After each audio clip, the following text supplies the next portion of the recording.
Hello there, welcome to Saberduelgaming, where we always take the high ground. Today is March 10th, 2025, and that makes it this year's Super Mario Day. Yeah, I didn't know this was a thing either. I only actually found out about it the other day, and, well, where did that one come from? It's probably been a thing for a while, but who knew? So I couldn't let today pass without a little video talking about everyone's favourite little plumber and the worlds in which he has taken us to explore. I didn't want to make this a factual video talking about the history of Mario. Instead, I just wanted to make a short video talking about what Mario and the Mario games mean to me, personally. It's a good old Saber of Saberduelgaming. My first actual games console, well, was the Nintendo Game Boy. My uncle already had a Nintendo, the NES, the classic NES, and the only game I ever really got to play on it was, well, two games, Blades of Steel was the other one. The other one I mainly played was the original Super Mario Brothers, and I only got to play it for snippets, a little 20 minutes here whilst he was out and about, but it was instantly so captivating. There was something so simple about that side-scrolling platform style game, and we saw it with how many other games copied that style and tried to best it. They never did. But the first console I actually had myself was the original Game Boy, as I said. And it came with Tetris, and yeah, Tetris is a classic, but the first game I wanted was Super Mario Land. From that point on, I was hooked. I was a lifelong Mario fan. I fell in love with the whole world of Mario. I tried to get as many Mario comics as I could, as many books or any information I could about the character, the lore, all those other games I knew existed on the NES, like Super Mario Bros. 2 and 3, which I didn't get to play.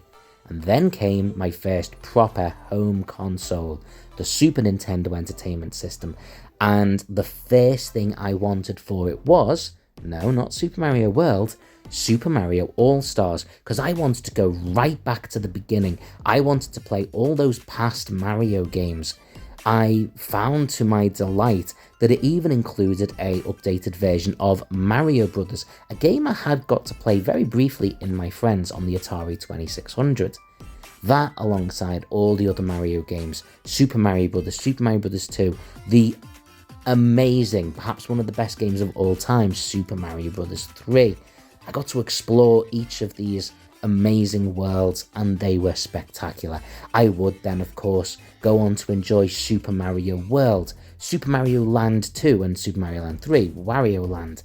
By this point, Mario had moved past being one person.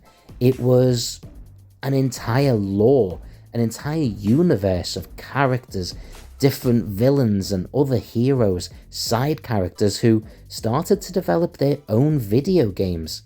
We, of course, had branched into Mario Kart by this point, which I absolutely loved, but we were coming up to the point of seeing Luigi in his own games, seeing Yoshi in his own games. It was incredible. Eventually, I got myself the Nintendo 64. I say got myself, my mum got it for me. And it was at this point when playing Super Mario 64 that it became clear to me these were the greatest games of all time. Mario 64 was, and still is, possibly an argument for the best game of all time. And certainly one of my favourite games to complete, and I mean to completion. We, of course, at this point had gone through the traumas of the Super Mario Bros. Live action movie, but I was so into Mario, I even convinced myself that I enjoyed that. Lo and behold, I didn't. It was a disaster. I had so much Mario merchandise. I had a Super Mario Land t-shirt that I wore with pride. I had Super Mario comics, Super Mario playing cards, and an amazing Super Mario board game that I would do anything to be able to own again. It's one of those things where you tragically get rid of something as a kid, and it's only later on you realise how much you would value it. This board game was incredible, by the way, but moving on. My love for Mario never actually waned. Often as you get older, different games take your priority. You stop playing certain games you used to when you were a kid, and you move on because you want to play the Resident Evils, Call of Duties, and GTAs of the world. But I never stopped loving Mario. Every console I had, or certainly every Nintendo console I had, I always got Mario games for. For the Wii, for the Nintendo DS, the 3DS, the Nintendo Switch. Heck, that's the console I play now, and one of the games I play the most on that is Super Mario Kart. Mario games are always going to be a part of my gaming life. Heck, this channel itself is partly a retro channel because I wanted to review so many of the Mario games. Look at my actual badge, my profile pic. Yes, you've got that 8-bit version of Obi-Wan Kenobi on there because I love Star Wars too, but the entire background is the Super Mario Brothers background. That's how much my love for this character and this franchise has shaped who I am and has shaped my channel. It's something I love, and I'm sure it's something you love too. So right now, I want to say thank you to Nintendo, and I want to say thank you to Mario.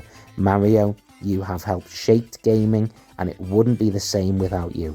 And quite frankly, neither would this channel be, and neither would I. Happy birthday, Mario.